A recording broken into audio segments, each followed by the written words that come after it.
Before I begin, there's two things I have to comment on.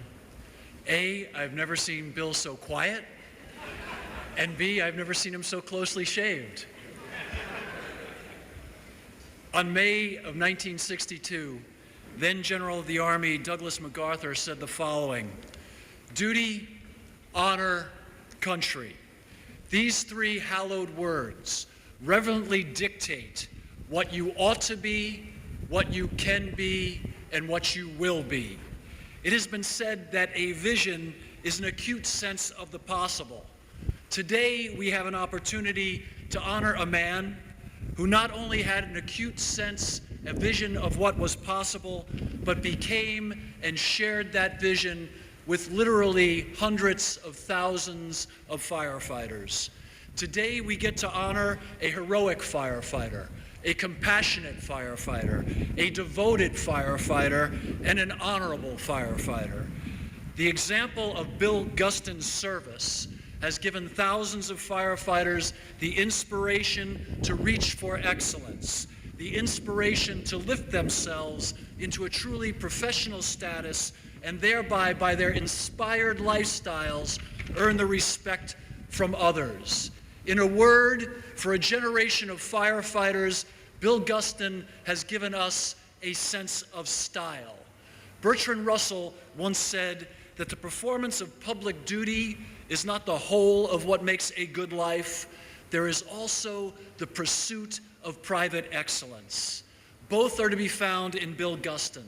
Excellence both in public duty and excellence in private life. I think Aristotle said it best in describing the character of those who choose to dedicate themselves to honor and duty and country.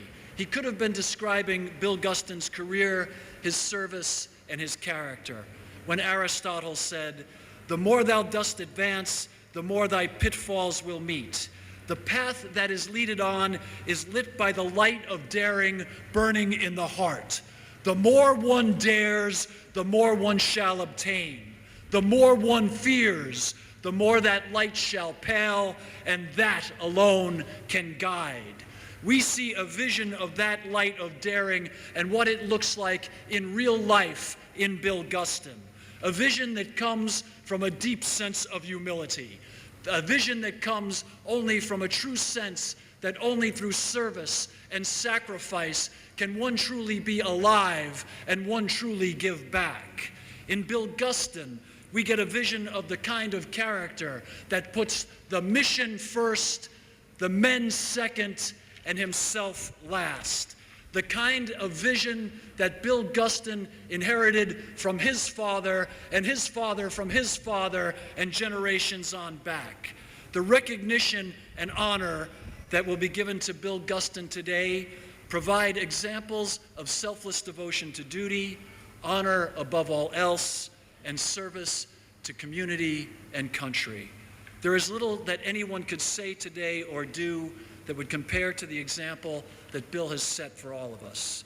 There will be forever among us thousands of firefighters in whom Bill lit that light of daring by having incredible character and incredible devotion.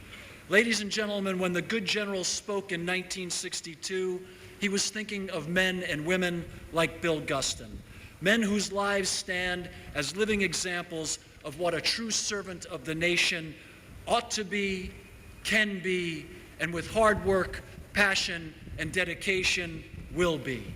Themistocles once said, "For every 100 men they send me, 90 are just targets.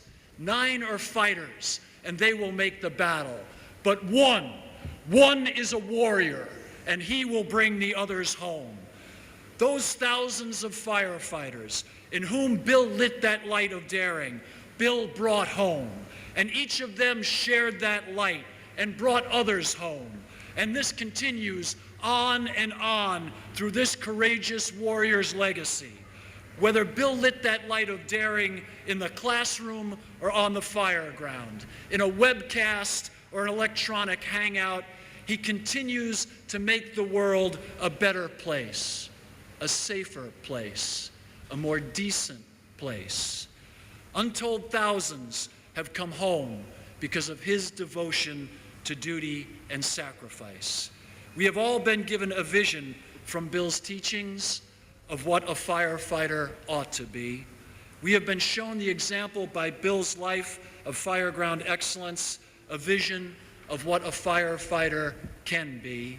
And we have been blessed with a vision from how he has shared his life with how a firefighter ought to be.